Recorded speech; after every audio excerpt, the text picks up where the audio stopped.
गोविन्दाय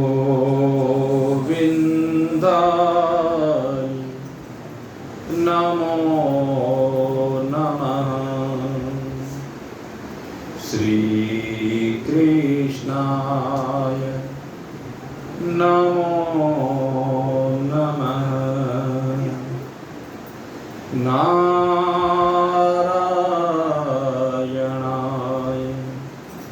नमो नमः।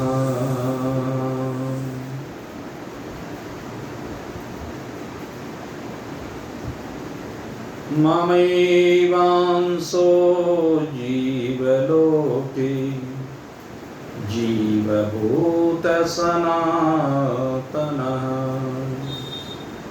मनः षष्ठानीन्द्रियाणि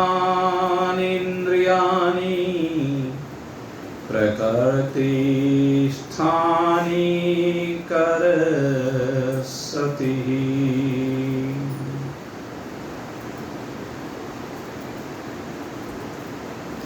उपस्थित भाग्यवान परमार्थ पथ पथिक जिज्ञासु वृंद,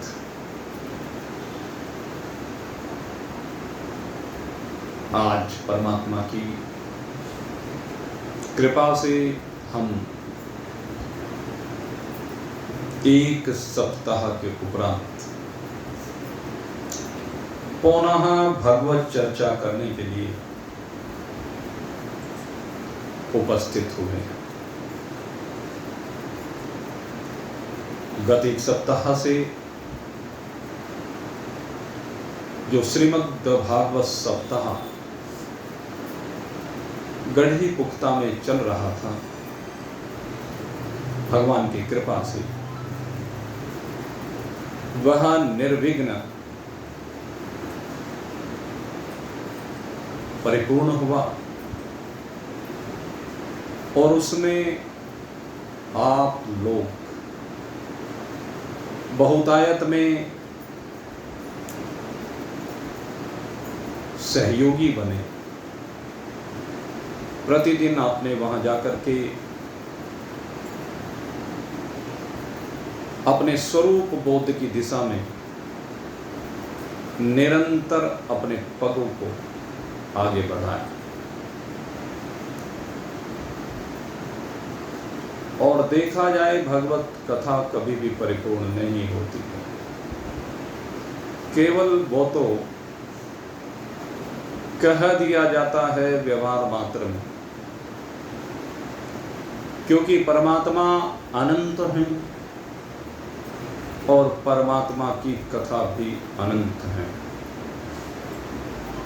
लेकिन जब भी कहीं कोई आयोजन होता है तो उसकी एक अवधि निश्चित करनी ही पड़ती है। उस अवधि में प्रयास रहता है कि संपूर्ण विषयों को सार रूप में भक्तों के सन्मुख रख करके उनका दिग्दर्शन किया जाए, जिससे वह 7 ही दिन में अपने स्वरूप के साथ एक रूपता को प्राप्त हो जाए। मेरे मित्रों, इस जीवन में अगर कोई उपलब्धि है तो वह यही है। अन्यथा बाकी जिसको हम उपलब्धि कहते हैं वह सब तो संसार का खेल मात्र है और उस खेल में हम बंधे हुए हैं, बंधे पड़े रहते हैं, इसलिए खेल जेल बन जाता है। और खेल को अगर खेल की तरह से खेलेंगे तो आनंद आएगा, लेकिन हम खेल को खेल की तरह से नहीं खेलते हैं,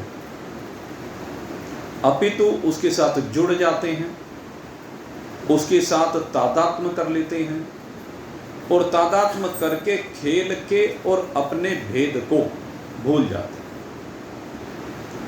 जिससे खेल और हम दोनों मिलकर एक हो जाते हैं और वो खेल हमें दुख देने लगता है। ये संसार की जो यात्रा चल रही है, इस संसार की यात्रा में जो शरीर के माध्यम से प्रकृति के साथ खेल हो रहा है, ये लोक से लेकर के परलोक तक वो सारे का सारा खेल है। लेकिन हम इस खेल को शरीर के साथ जोड़ लेते हैं और शरीर को अपनी आत्मा के साथ जोड़ लेते हैं। देहात्म संबंध इसको कहते हैं। जो देहात्म संबंध जोड़ लेते हैं वही जेल में फंसने का कारण है। और अगर यदि शरीर के धर्मों को और प्रकृति के धर्मों को जड़ समझ करके, इनको खेल समझ करके हम इस खेल का आनंद लें तो फिर कोई दुख नहीं होता। हमारा जीवन बड़े आनंद के साथ चलता और हम इस शरीर में बैठ करके यात्रा करते हुए अपनी मंजिल परमात्मा पर पहुंच जाते हैं, परमात्मा को प्राप्त कर लेते हैं। जीवन का उद्देश्य यही है। भगवान ने यही कहा है। अभी तक जो आपके सामने पुरुषोत्तम मास में पुरुषोत्तम योग की चर्चा चल रही थी, उसमें यही बात आपके सामने रखी गई। यद गत्वा न निवर्तन्ते तद धाम परमं मम। 2 मिनट रुक के भाई। यद गत्वा न निवर्तन्ते तद धाम परमं मम। जहां जाकर के फिर लौटना नहीं पड़ता है, वह मेरा परम धाम है। और इस जीव की मंजिल भी वही है। जीव अपनी अगर उस मंजिल को यहां इस शरीर के रहते रहते प्राप्त कर लेता है तब तो ठीक है भाई। और अगर प्राप्त नहीं कर पाया तो फंसा रहा भाई। अब हमें फंसे रहना है या बाहर निकलना है, इसका निर्णय हमें स्वयं करना पड़ेगा। भगवान तो श्रीमद् भगवद गीता में हमें फंसाव से बाहर निकालते हैं। इस संसार के खिंचाव से बाहर निकालने का उपाय बताते हैं, क्योंकि संसार बार बार अपनी ओर खींच रहा है। मनः षष्ठानि इंद्रियाणि प्रकृति स्थानी करसति। ये जो हमारा मन है, ये इन इंद्रियों को बारंबार प्रकृति की ओर आकर्षित कराता है। आकर्षित तो ये मन होता है। ये मन इस प्रकृति की ओर आसक्त होता है और आसक्त होकर के इन इंद्रियों को प्रेरित करता है, इन इंद्रियों को उनमें घुसाता। काम तो सारा मन कर रहा, लेकिन मन के इस काम को हम अपना समझ लेते हैं, अपने में समझ लेते हैं, अपने से अभिन्न समझ लेते हैं। और यही कारण है कि हम फंस जाते हैं, हम अपनी मंजिल को भूल जाते हैं। लेकिन मन का अगर यदि इस संसार से प्रतिकर्षण हो गया, पहले प्रतिकर्षण कहूंगा मैं, पहले प्रतिकर्षण क्यों कहूंगा कि प्रतिकर्षण ही वैराग्य है। मन का संसार से वैराग्य को प्राप्त हो जाना, मन का संसार के दृश्य को देख करके उनकी ओर आकर्षित ना होना, मन का संसार के भोगों को देख करके उनके भोगों को भोगने की इच्छा का ना होना, ये प्रतिकर्षण है। तो साधक के जीवन में सबसे पहले प्रतिकर्षण होना आवश्यक है, अर्थात उनके प्रति जो लगाव है उसका समाप्त होना अनिवार्य है। और जब मन वैराग्य को प्राप्त होने लगता है, आगे अगर यदि मैं ज्ञान की बात करूं तो ज्ञान में जाकर तो न आकर्षण है न प्रतिकर्षण। ज्ञान में जाकर तो आकर्षण और प्रतिकर्षण दोनों की सीमाओं से परे है। उस समय तो जब ये अपने स्वरूप में स्थित होता है तो सब कुछ अपना स्वरूप ही है, सब कुछ ब्रह्म ही है। फिर न आकर्षण है न प्रतिकर्षण है, समता है, एक जगह पर टिकाव है। फिर आनंद ही आनंद है।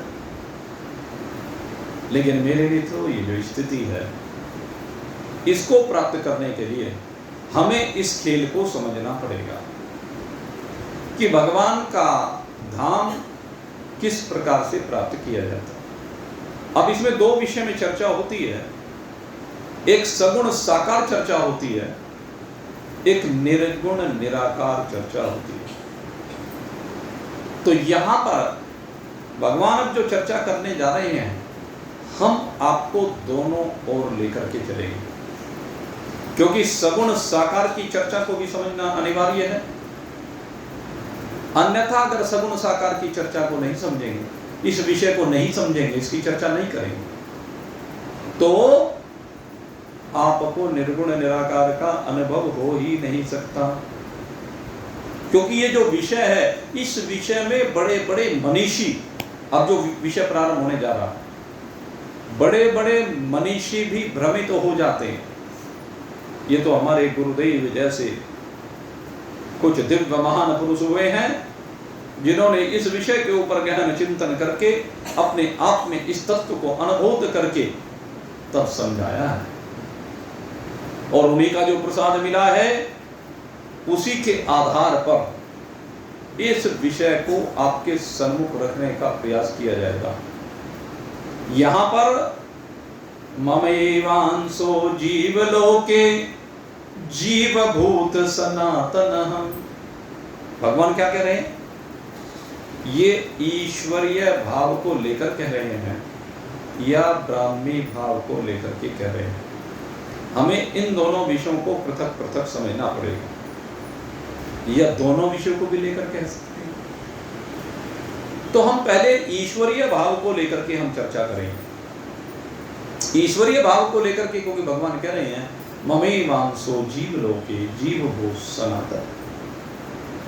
और गोस्वामी जी महाराज ने इसी को अपने शब्दों में कहा, ईश्वर अंश जीव अविनाशी चेतन विमल सहज सुख राशि।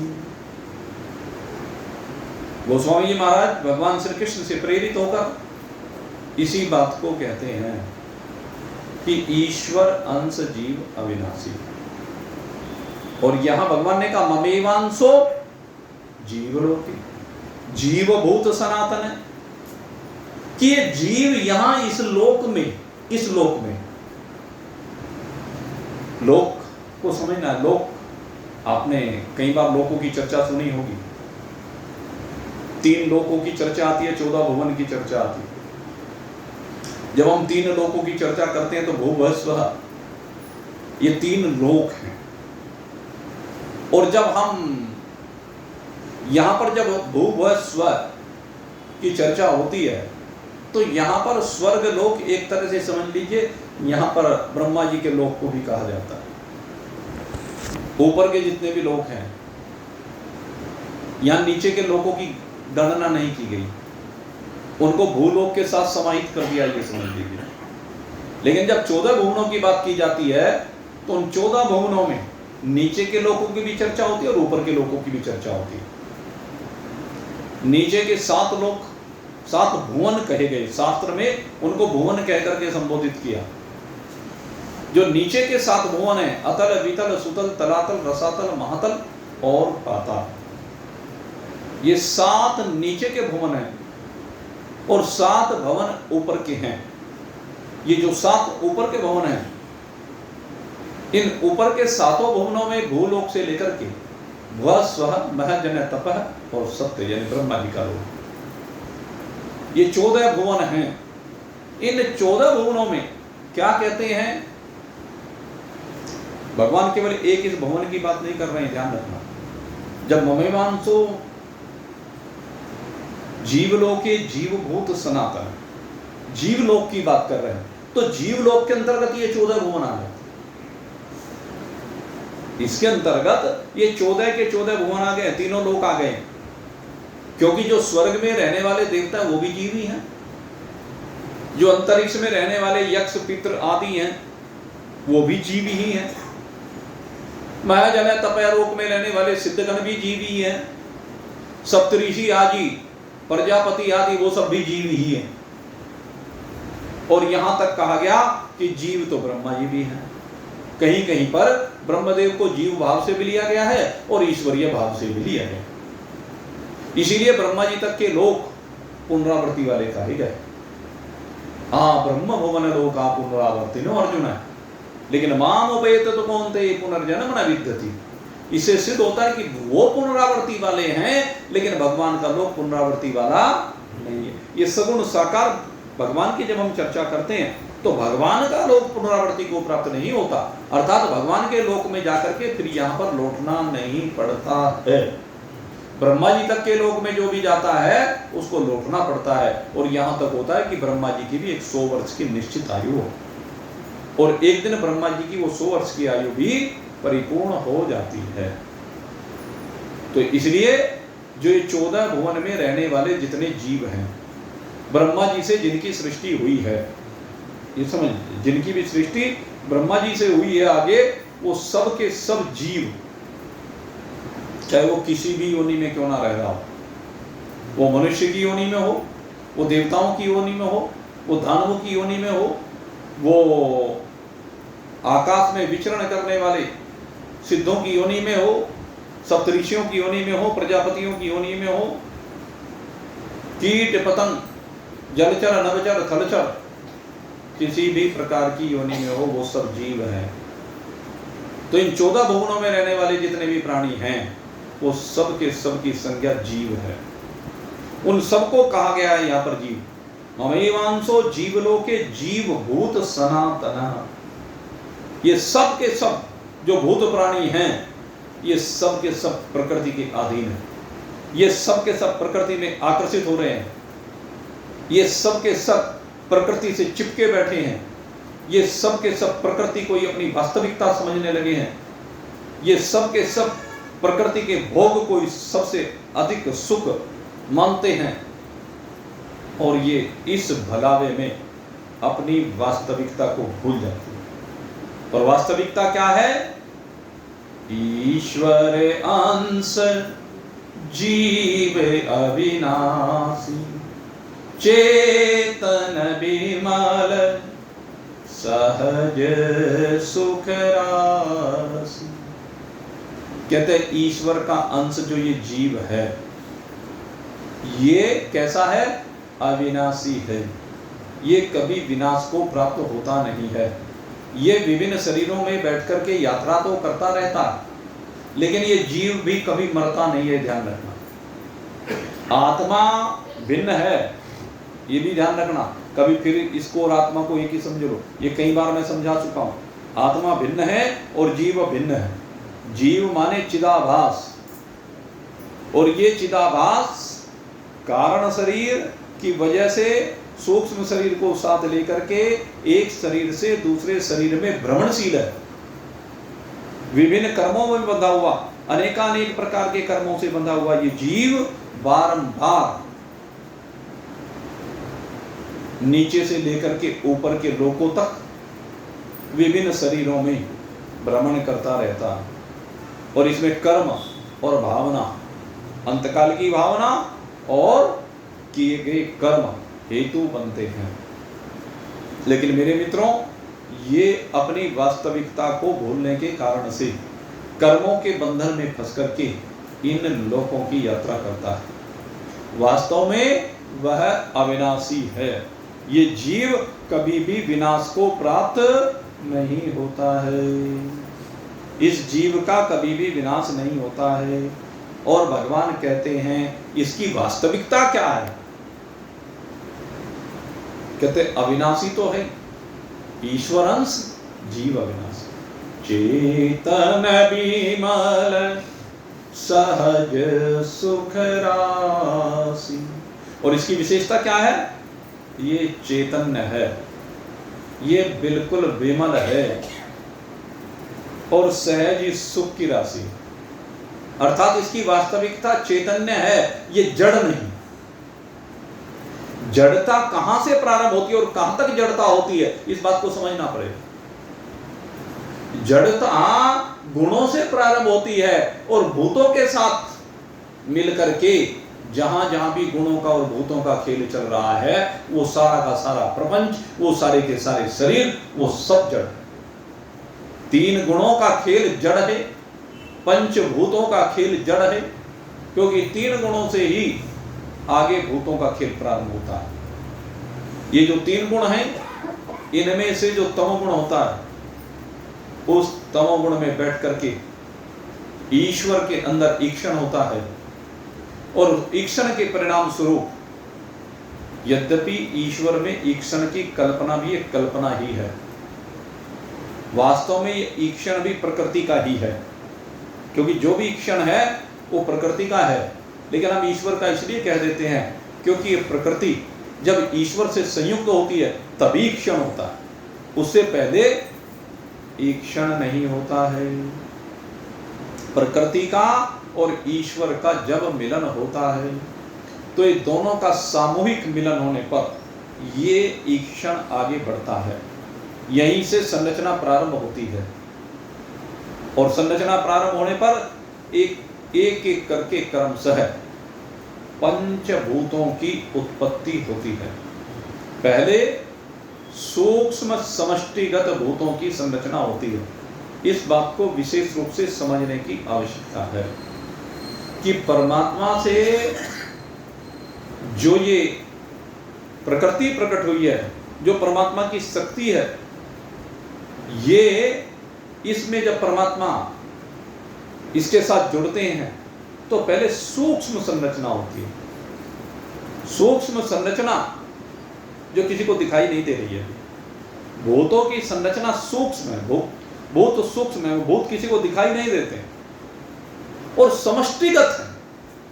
उसमें हम एक दूसरी बात भी कह सकते हैं, जैसे मान लीजिए आकाश है, तो कहते हैं उत्पत्ति किस चीज की हो रही है? कहते हैं सुनने की शक्ति की उत्पत्ति हो रही है। आकाश को जब भी हम कहते हैं, आकाश का मतलब है सुनने और सुनाने की शक्ति। और ये शक्ति हम सोचते हैं कि हमारे कानों में है, हम सोचते हैं कि हमारी वाणी में है। मेरे मित्रों, ये बात तो ठीक है कि आपकी वाणी में बोलने की शक्ति है, आपके कानों में सुनने की शक्ति है, लेकिन मेरे मित्रों, मैं बोल रहा हूँ और आप सुन रहे हैं, बीच में क्या है? बीच में जो खाली स्थान है, इसमें इस शब्द का प्रवाह कैसे हो रहा है? तो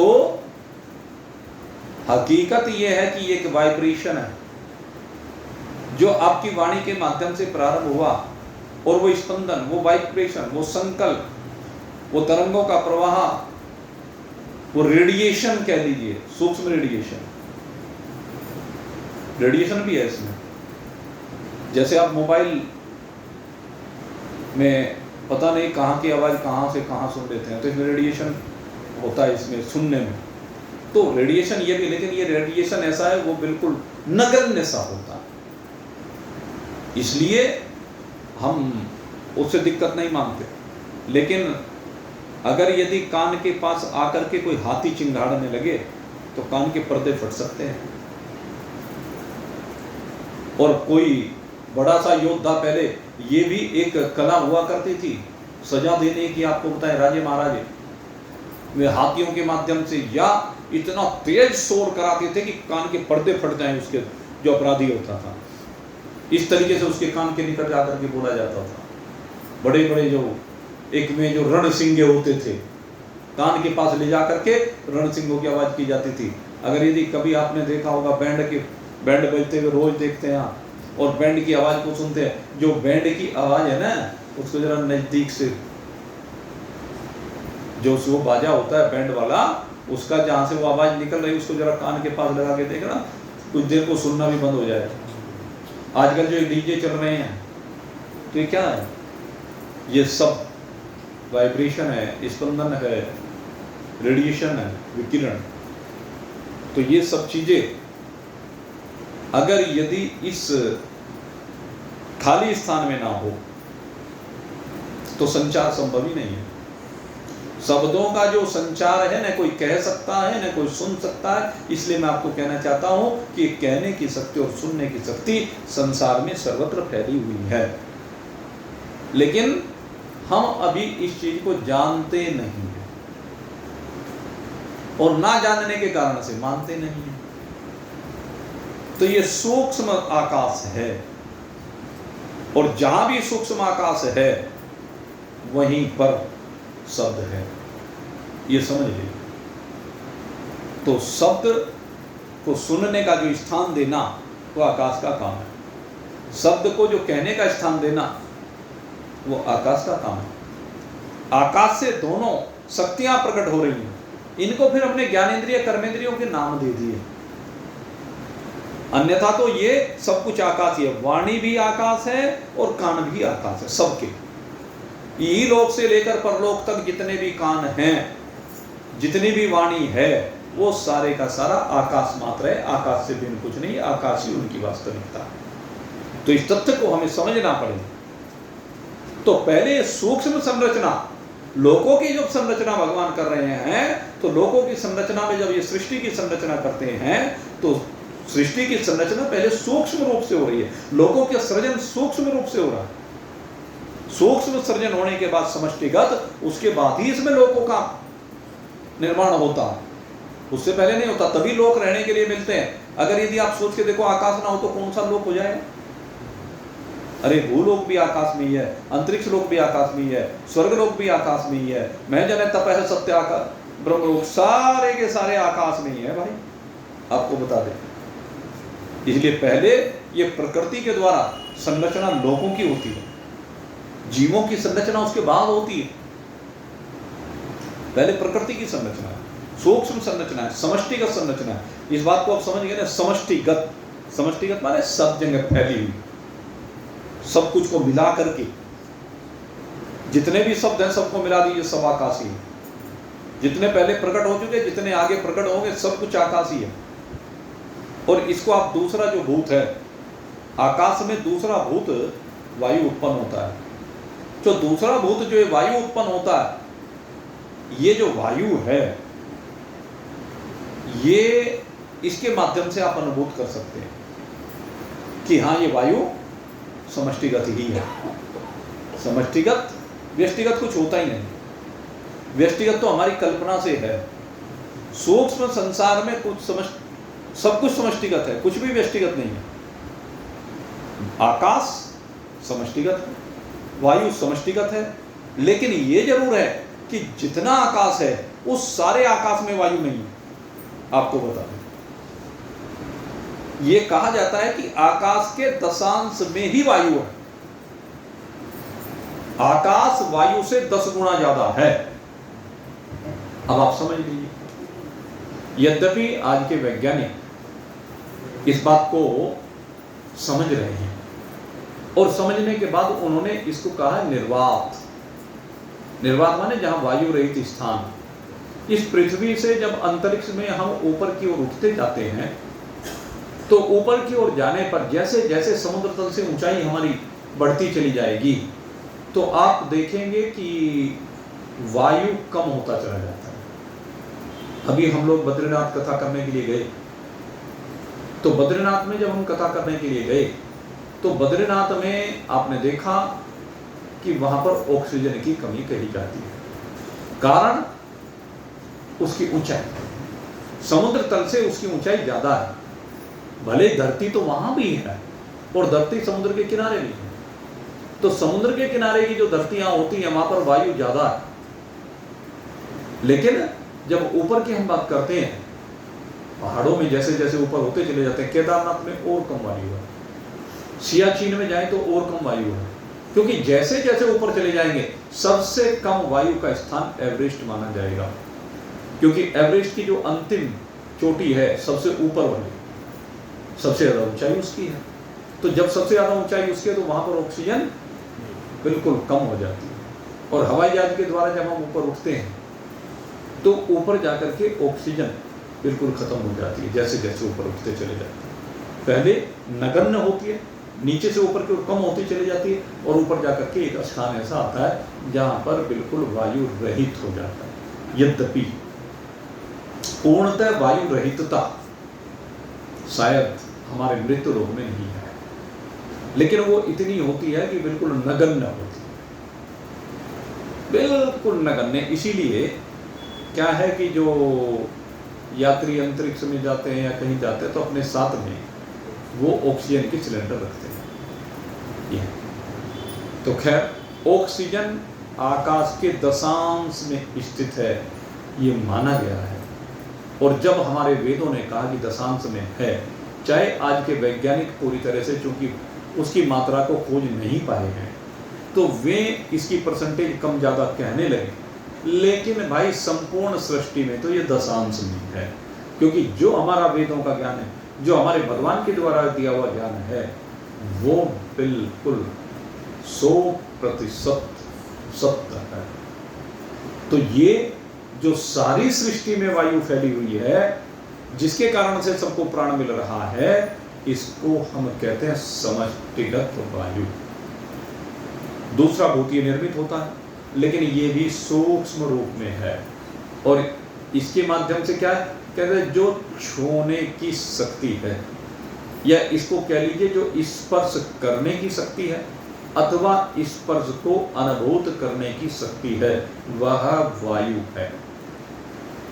जितना भी स्पर्श किसी भी पदार्थ के द्वारा किया जाए, और जितना भी स्पर्श जिसको किया जाए, क्योंकि एक करने वाला है स्पर्श और एक उस स्पर्श को अनुभूत करने वाला है। भले ही चाहे वो अनुभूत करे या ना करे, हो तो रहा है। मान लीजिए पत्थर है, पत्थर को आप स्पर्श करें वो अनुभूत नहीं करता, आप दीवार को स्पर्श करें तो दीवार अनुभूत नहीं करती है, लेकिन आप दीवार के स्पर्श को अनुभूत कर लेते हैं। जब दीवार आपको स्पर्श कर रही है, आप कहेंगे कि दीवार तो स्पर्श नहीं कर रही है, लेकिन ये समझाने के लिए है कि दीवार ने ही तो आपको स्पर्श किया जब हाथ पर आपने रखा। आपको उसकी ठंडक का, उसकी गर्मी का, उसकी सॉफ्टनेस का, उसके इस बात का पता चला कि मुलायम है, खुरदुरी है, कठोर है, उसका पता तो तभी चला ना। तो ये सब चीजें भाव क्या, स्पर्श को करना या अनुभूत करना, दोनों बातें ये वायु से संबंध रखती है। और तीसरी बात, जो तीसरा भूत अग्नि है, अग्नि का मतलब है दो भाव होते हैं अग्नि के। कहते हैं अग्नि की वजह से ही देखा जाता है, देखना और दिखना है। एक देखना है, एक दिखना है। तो देखने और दिखने की जो शक्ति है उसी को अग्नि कहा जाता है। और इसमें अग्नि किस रूप में माध्यम बनती है, कहते हैं ज्योतिर्मय जो इसका स्वरूप है, जो प्रकाश में इसका स्वरूप है, उसकी वजह से देखना और दिखना होता है। जितना भी कुछ है वो कब दिखता है, जब प्रकाश हो। अगर प्रकाश नहीं है तो दिखेगा नहीं। प्रकाश होने पर ही दिखेगा। भी यहाँ पर लाइट चली जाए, सब ट्यूब बंद हो जाए, तो आप क्या करेंगे, दिखेगा किसी को कुछ? या तो फिर बाहर से तारागणों का, बाहर से चंद्रमा का प्रकाश हो, लेकिन अगर यदि वो बिना घटाएं हो जाए तो हाथ को हाथ सूझेगा नहीं। कहीं ना कहीं से कोई प्रकाश की किरण आएगी, तब आपके सामने अगर शेर भी खड़ा है तो वो भी दिख नहीं रहा है, शेर को आप नहीं दिख रहे। कब दिखेंगे, जब कोई प्रकाश की किरण कहीं से आएगी।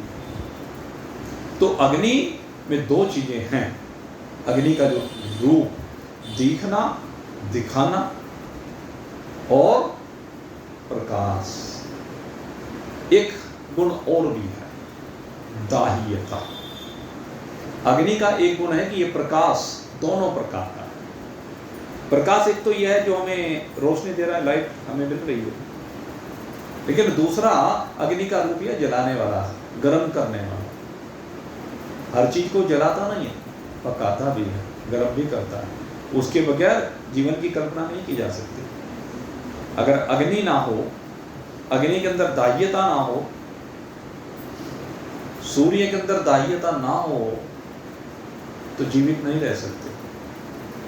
सर्दियों में इस बात का पता चलता है। सूर्य की धूप सर्दियों में बड़ी प्यारी लगती है, बड़ी अच्छी लगती है। आजकल जो धूप जला रही है वही सर्दियों में आपको सुख देती है, उसकी उस समय आपके शरीर को गर्मी की आवश्यकता है। तो सूर्य या कह लीजिए अग्नि के अंदर एक दाह्य शक्ति भी है, गर्म करने की शक्ति भी है। इसको ऊष्मा के रूप में भी देखा जाता है। आप इसे ऊष्मा के रूप में कहो, आप इसे प्रकाश के रूप में कहो, या इस अग्नि को दृश्य दिखाना और देखने वाले के रूप में कहो। ये सब का सब शक्ति जो समष्टिगत रूप से संसार में फैली हुई है, सूर्य समष्टिगत रूप से ही संसार को प्रकाशित कर रहा है, संसार को देखने और दिखने की शक्ति प्रदान कर रहा है। ये सूर्य की विशेषता है। तो ये सूर्य भी अग्नि का ही स्वरूप है, अग्नि से भिन्न नहीं है सूर्य। इसीलिए आंखों का देवता, आंख अग्नि से उत्पन्न होती है, लेकिन आंखों का जो देवता है इसका अधिदेव सूर्य नारायण को कहा गया है। और पैरों को भी अग्नि से ही उत्पन्न हुआ कहा गया। और पैरों के जो देवता होते हैं, जो इनका अधिदेव है, वो वामन देव हुआ करते हैं। भगवान वामन पैरों के अधिपति, इसलिए जिनके पैरों में समस्या है उनको भगवान वामन की उपासना करनी चाहिए। जो वामन भगवान आपके पैरों को शक्ति देते हैं, क्योंकि वामन भगवान ही हैं जिन्होंने बलि के यहाँ छोटे छोटे पग लेकर भी इतने पग का विशाल रूप दिखाया। उनके पग का ऐसा विस्तार हुआ कि 2 पग में ही सब ब्रह्मांडों को नाप लिया। इसलिए वामन देव को ही आपके पैरों का देवता कहा गया। तो इस प्रकार से ये अग्नि की बात हुई। और अग्नि के बाद चौथा जो भूत होता है वह समष्टिगत रूप से जल कहलाता है। और जल तो इसका, जल का जो समष्टिगत स्वरूप है, हम तो केवल समुद्र में रहने वाले जल, नदी में बहने वाले जल, या अन्य रूप में जहां भी जल को देखते हैं उसको जल रूप में कहते हैं। लेकिन मेरे मित्रों, इस वायुमंडल में इतना जल फैला हुआ है जिसकी हम कल्पना भी नहीं कर सकते। वैज्ञानिकों ने इस जल का विश्लेषण कर लिया। वैज्ञानिकों ने जल की परसेंटेज निकाल लेते हैं, इसलिए कभी भी नेट पर सर्च करके देखिए और आपको पता चल जाता है कि बरसात में कितनी आर्द्रता है, कितनी नमी है, ह्यूमिडिटी जिसको हम कहते हैं। जितनी ज़्यादा आर्द्रता होती है उतनी ही गर्मी ज़्यादा हो जाएगी। यानी आर्द्रता का मतलब जितना वायुमंडल में जल का प्रवाह हो जाएगा उतना ही आपको गर्मी ज़्यादा लगेगी। हाँ, अगर वायु का प्रवाह उसके साथ हो जाए तो वो आपको ठंडक प्रदान करेगी। लेकिन उस समय पर आर्द्रता के बढ़ने पर अधिकांशतः वायु का प्रवाह कम हो जाता है, जिससे कम दबाव का क्षेत्र बन जाता है। और कम दबाव का क्षेत्र बनने से वही जल एक जगह पर संगठित होकर के फिर वर्षा के रूप में जमीन पर नीचे गिर जाता है, फैला हुआ सर्वत्र है। और आपकी जानकारी के लिए बता दें, जब भयंकर गर्मी पड़ती है तो उस समय भी, भयंकर गर्मी के पड़ने पर भी, हमारी जो ये वायुमंडल है इसमें बहुत नमी होती है, बहुत जल होता है। आजकल हमें लग रहा है इस समय, क्योंकि अब तो 15 दिन हो गए बरसात हुए को, 15 दिन से लगभग बरसात नहीं हो रही है। या तो इतनी बरसात हो रही थी कि तौबा बुला दी थी, या 15 दिन सारे हो गए कि बारिश नहीं हो रही। और जो बारिश नहीं हो रही है उसके बावजूद भी इस समय अगर यदि आप आर्द्रता को देखेंगे तो 70% के लगभग आर्द्रता है इस समय। यानी वायुमंडल में 70% जल विराजमान है अब भी। तो इतना जल है और हमेशा रहता है जल। लेकिन अब जल का दूसरा भाव क्या है? रस। कहते हैं जितना भी रस है, इस रस के बिना भी जीवन नहीं हो सकता, क्योंकि रस के बिना शुष्कता आ जाएगी। आप चिंतन करके देखें, अगर यदि आपकी जिह्वा का रस सूख जाए, हमारी जो जिह्वा है ये अगर यदि बिल्कुल सूख जाए तो तुरंत मृत्यु हो जाएगी आपकी। जल भी जीवन इसीलिए कहा गया है। इस जिह्वा के अंदर रस बना हुआ होना चाहिए। अगर 0% पर आ गया ना, ये जीवित नहीं रह सकता।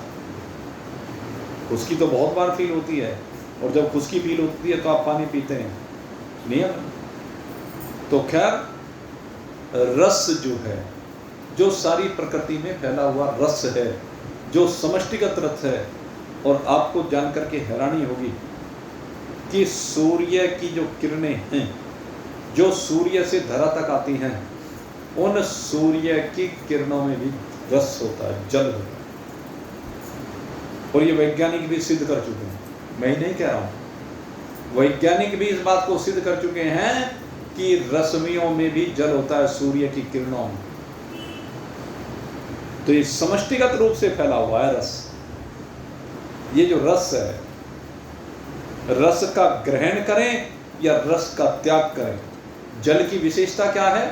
कहते हैं जो रस को ग्रहण करने की और रस को त्याग करने की सामर्थ्य है, वह जल कहलाती है। ये हमारा चौथा भूत है। और पांचवें भूत की जब हम बात करते हैं तो पांचवा भूत जिसको हम पृथ्वी कहते हैं, लेकिन पृथ्वी के बारे में क्या है? कहते हैं गंध को जो ग्रहण करने की और गंध को जो त्याग करने की शक्ति सामर्थ्य है, वही पृथ्वी कहलाती है। और ये समष्टि में विराजमान है, सारे लोकांतरों में गंध विराजमान है। ये सुगंध और दुर्गंध तो हम अपने दृष्टिकोण से कहते हैं, अन्यथा गंध की बात हो गई। पृथ्वी गंधवती है, सारी गंधों का प्रवाह इस पृथ्वी से होता है। और हर व्यक्ति के शरीर में गंध होती है। अगर यदि आप जरा सूंघ करके देखना, जो अपने संपर्क में 10, 20, 50 लोग हैं, आप जब ध्यान से किसी के भी शरीर को सूंघ करके देखेंगे तो आपके सबके शरीरों से अलग प्रकार की गंध का प्रवाह होता हुआ दिखाई देगा। कहीं भी एक जैसी गंध का प्रवाह नहीं होता। लगता तो यह कि सबके शरीर एक जैसे हैं, सबके शरीरों की गंध एक जैसी है, लेकिन नहीं, ऐसा नहीं।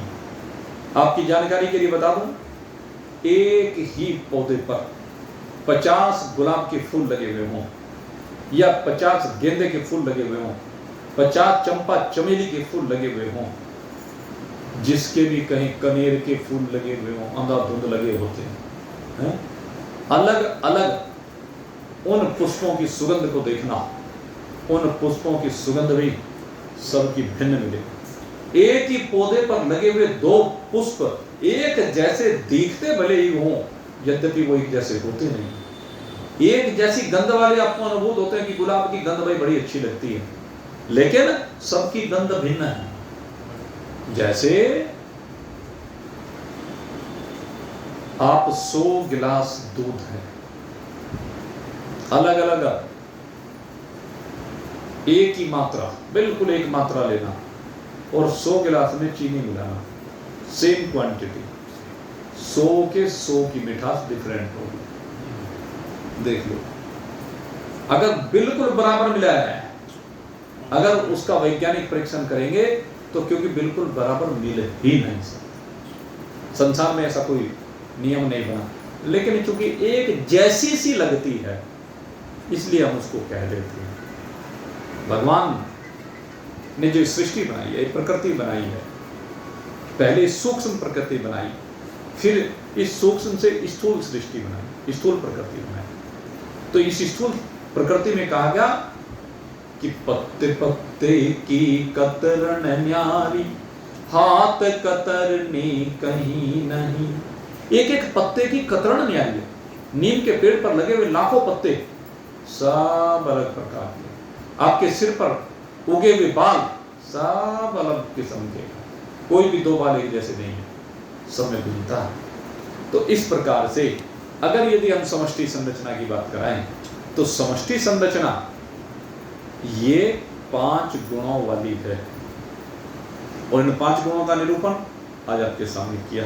तो लोक में पहले जब लोक का निर्माण होता है तो लोक के निर्माण से पहले ये समष्टिगत संरचना होती है इन भूतों की, इसके बाद जो स्थूल संरचना होती है उस स्थूल संरचना की चर्चा भी हम आपके सामने करेंगे। लेकिन भाई समय तो अपनी गति से बढ़ता चला जाता है, और समय जब अपनी गति से बढ़ता चला जाता है तो समय हमें अब क्या नहीं दे रहा है कि उस चर्चा को हम अभी आपके सामने रख सकें। तो कोई बात नहीं, इसीलिए पार्ट में होता है, पार्ट 1, पार्ट 2, पार्ट 3। तो ये जो विषय चल रहा है ममेवांसो जीवलोके जीवभूत सनातन, ये जीवों के लोक किस प्रकार से बनते हैं, इस विषय में अब मैं आपके सामने कल फिर से चर्चा करूंगा ठीक 8 बजे से। तब तक के लिए विश्राम दीजिए। और अब माता अन्नपूर्णा का प्रसाद हमारे बीच में आया हुआ है, तो वह अन्नपूर्णा का प्रसाद भी आज आप सब लोगों को मिलेगा। अभी यहीं पर हम विश्राम देते हैं। बोलिए सच्चिदानंद भगवान।